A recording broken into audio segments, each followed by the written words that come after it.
Hi everyone, this is Bill Cantor with Complete Estate and Retirement Planning in Skokie, Illinois.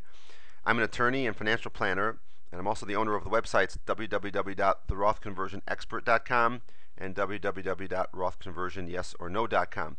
Today I'm going to do this little video about a strategy we use to help convert a IRA to a Roth IRA and reduce the taxes that conversion costs. So first, the basics of a Roth IRA conversion. Roth IRA conversion requires you to report as income the amount that you converted, and then you pay taxes on that amount. So if you convert $100,000 in 2010, you report in 2011 $100,000, and you'll pay taxes on that as income. Now in 2010, if you do a conversion 2010, you can report half the income in 2011 and half in 2012 and not pay the tax till 2012, 2013. But that's just for the year 2010.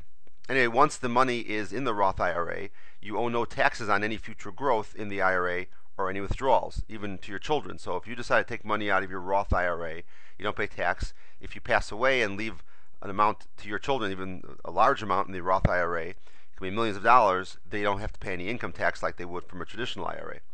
Also, there are no required minimum distributions in a Roth IRA, so you don't have to start taking out money at 70 and a half like you do a traditional IRA.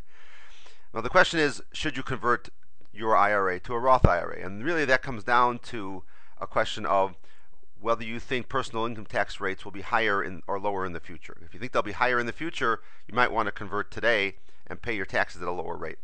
So this is a chart I use to show tax history in this country.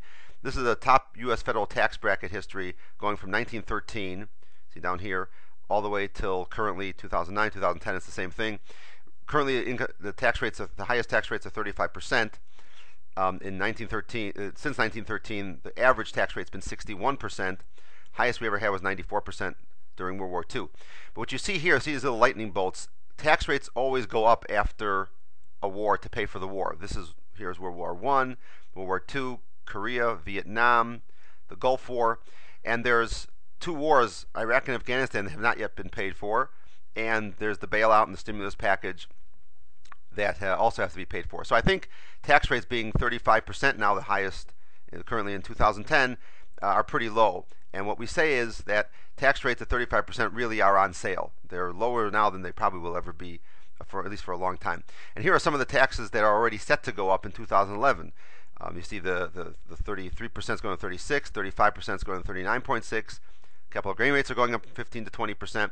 Now some of this might change. Congress is talking about changing some of this right now, but this is the first wave of taxes that are happening, you see, and other taxes will follow. So it may make sense to convert your IRA to a Roth IRA. The problem is, of course, in making that jump between the taxable IRA to the non-taxable Roth, you got to pay the conversion tax. To get it out of Uncle Sam's clutches, you have to make that leap to the conversion tax. So I just want to put the conversion tax in perspective, and that is the conversion tax is not an extra tax that you must pay to get the benefits of the Roth IRA. It's a payment of a tax that is already accrued or accruing and growing in your IRA. And that tax will one day be paid by you or your heirs, probably at a higher rate, depending on what future tax rates are. So it is a tax already in. It's not like the Roth creates this new penalty or tax. It's the same tax you would pay, but you're paying at a lower rate. And similar to a farmer who would pay the taxes on the seed, he would, if he could, pay the taxes on the seed at the beginning of the season and not have to pay tax at the crops when it grows. He'll pay tax a lower amount at the beginning and not a lot later on. But still, you got to pay the tax. So here's a nice strategy we use to help pay at least a third of the cost of the conversion tax. It's called a 10% bonus annuity strategy. And it's how to convert about 30% of your IRA for no cost. So we're going to assume in this analogy that the person has a $500,000 traditional IRA, okay?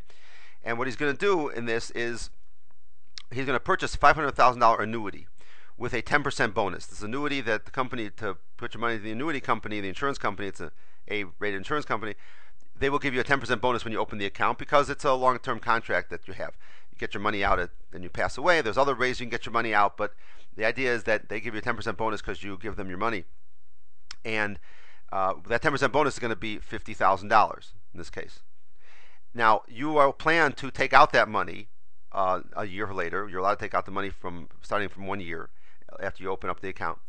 So you will take out that $50,000, and if you're in a 25% tax bracket, that $50,000 will cost you 25%, or $12,500 will be the tax on the withdrawal of the $50,000. So you take out $50,000 next year, and you then will hold off to the side the $12,500 to pay the tax on that $50,000.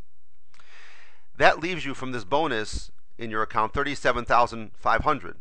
After you pay the tax, you now have $37,500, which you will use to pay the conversion tax. And then you say, well, what can I convert for $37,500? At a 25% bracket, you can convert $150,000 from your IRA from your traditional IRA to a Roth IRA. So you take $37,500 remaining from the bonus after the tax you paid, and you convert $150,000 to a Roth IRA, which cost you $37,500. So the cost to convert $150,000 of your IRA to a Roth IRA is zero, because it was paid for by the bonus. And this is just down here the effect of carving out $150,000 in a Roth IRA. You have $150,000 here when you're 70. Let's say you do this when you're 7 years old. If the account grows at a modest 4%, and this annuity cannot lose money, the floor is zero. The cap might be 6-7%, but the highest you can make, but you cannot lose any money. So you see all this final balance over here. This money, every 5 years I have this calculated. If it was in a regular IRA, first of all, you'd have required minimum distributions needing to come out, and also when this portion, this $150,000, would grow to, let's say by the time you're 85, $280,000, that would be taxable to the kids. Now there are no taxes to the children. The children get all of the money. So here's a way that you can use to pay about a third of your IRA conversion tax using the bonus annuity. That should help you make the decision to jump from the taxable IRA to the tax-free IRA, because some of the cost is paid for you, and it's also put in a safe account that can't lose any money. If you want further information about this strategy, I wrote a book, a booklet that I have. You can contact our office. It's called Understanding Roth IRA Conversions. Call my office, 847-674-6470. Ask for this book. It's also available on our website. The book can be downloaded at our website of www.completeerp.com, or you can visit our other Roth conversion websites, www.therothconversionexpert.com or www.rothconversionyesorno.com. Thank you very much.